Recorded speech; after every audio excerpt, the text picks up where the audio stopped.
Hello, Brick Sculptors, and welcome back to Brick Sculpt. This is Chris, and we have an exciting new project for you.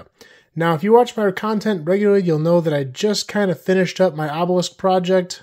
I'm still going to be working on that. I got to put a base on it, but I'm ready for something new. And I spent the whole day thinking about what should I do next, and only one thing kept coming to mind. During the time I was doing the obelisk project, I did a video on hexagons and making hexagons out of Lego.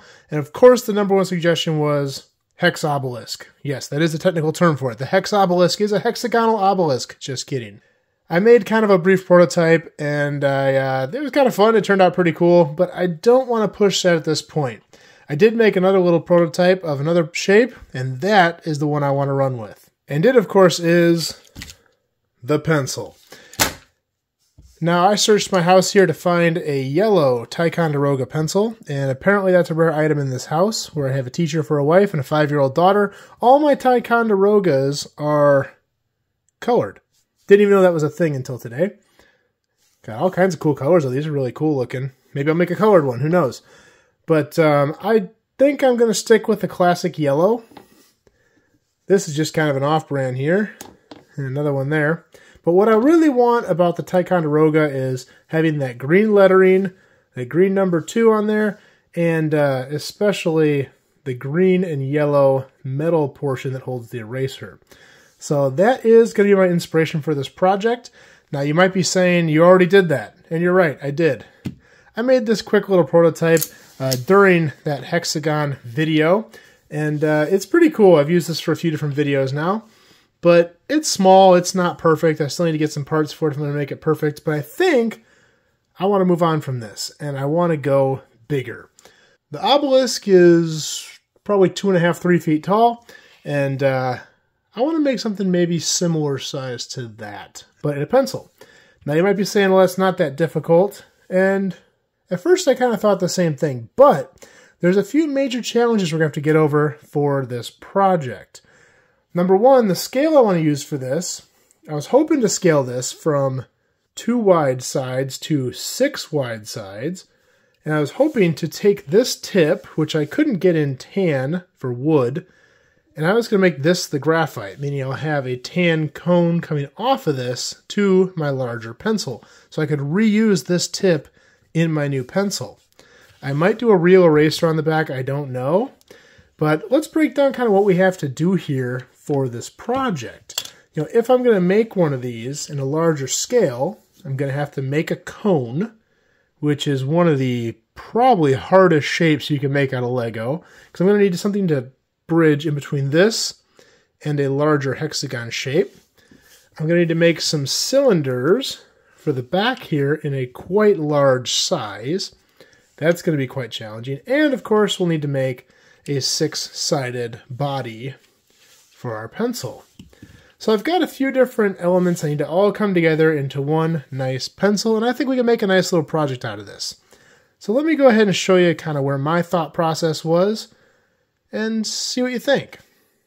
So when I first started thinking about this project, the first thing I thought was, okay, let's get some joints and connect them with 2x4 plates, 6 sides. These are ball joints. You can also do this with bar and clip. Make a hexagon, and figure out how to get 6 wide sides on here, because obviously we have to cover up these hinges. So I made this, grab some plates, and so let's stick them on there.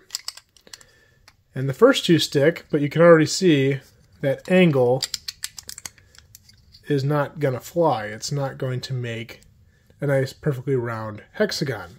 So that didn't work. My next thought was maybe I just build this out a little bit.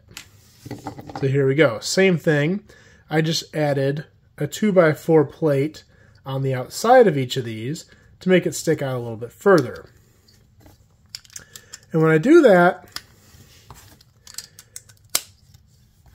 these 2x6s stick on very nicely all the way around. And you can basically manipulate this wherever you want. But the problem is now we have too much slop, and these gaps are huge. And if you look at my little prototype here, the gaps are super tight, and that's what makes this look really nice.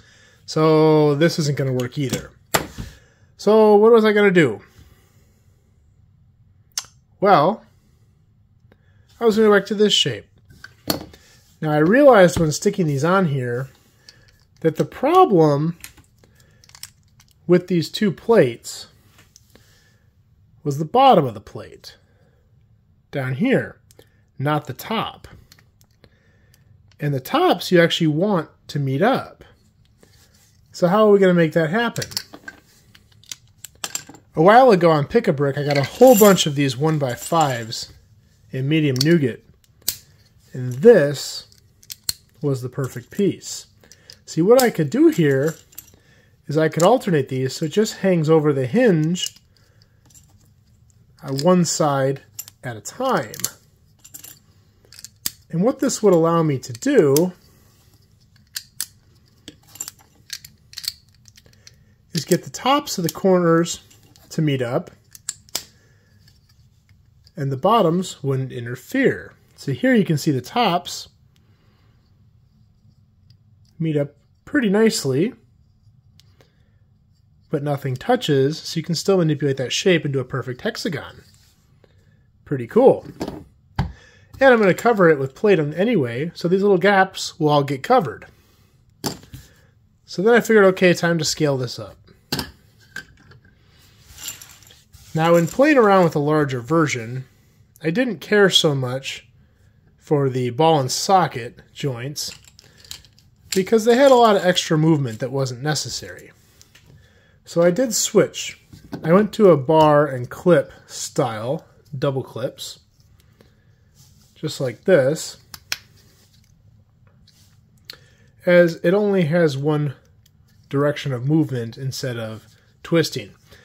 And then I took two of them and said, okay, how are we going to attach these? The sides, I figured I'd make like this.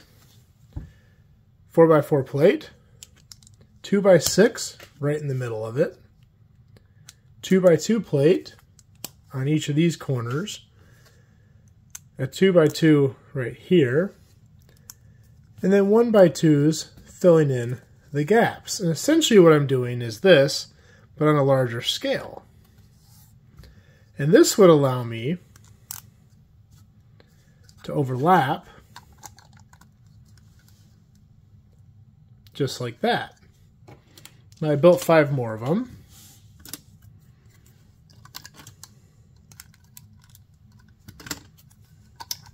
And I can just put one on each side.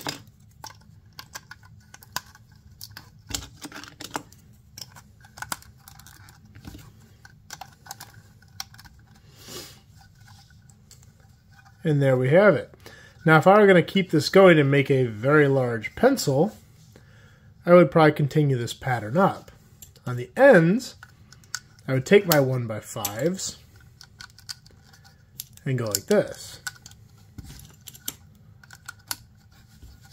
So now you can see the largest gaps that need to get covered by tiles are just 2 studs, and the end ones are only 1 stud. So it's going to be very easy to cover this. Nothing's going to touch, and it should look pretty seamless on the corners. Now, I haven't ordered parts for this project yet. Like I said, I just thought of this today, and I don't keep a lot of yellow tile on hand, although I do think this is the absolute perfect color for this project. But for some reason, I have a ton of extra white tile. I don't know what it could be. So let's go ahead and use that for our prototype. And we can just stick this on these, and you can see how nice that joint comes together. And you can see the bases of the tiles meet up really nicely and make for an incredibly smooth transition on these corners, which is the goal here. You know, if the corners have very large gaps, it's going to be ugly, and you try to fill it with something and it just won't look right. So minimizing those gaps is the key to making this look as good as possible. Now I do think of this whole project The body portion will probably be the easiest part of this, and the cone will probably be the hardest part. The cylinders of varying sizes in the back will probably be of intermediate difficulty. Also, if I was going to attach different sections, I could overlap these too, just to connect them into a longer body of one of these. But this is just our proof of concept, let's call it, to see what our shape looks like when we're done. And there we have it. One large, 6 wide sides hexagon. So now imagine we use this as our graphite. We're going to need a cone probably about yay big. That's going to be a hard project to make. That will definitely be the most difficult thing in this entire build. But that's the challenge I'm setting out for myself. I'm going to put a page up on the Discord server where you guys can workshop this with me. A big part of the fun with the obelisk was getting input from all you guys and just watching people take my design and absolutely run with it. That is just so cool. And I want to do the same thing. Again, I always say this channel is really about community and learning, not just for you guys, but for myself as well. I learned so much from you, and I'll be quite honest, I don't even know how I'm going to do this build, so a lot of this I'm just going to learn as I go. So, hopefully you guys like this video. I hope you guys are excited about this new project. If you like this video, please like and subscribe. I'm going to do more just like this in the future, and we will see you next time.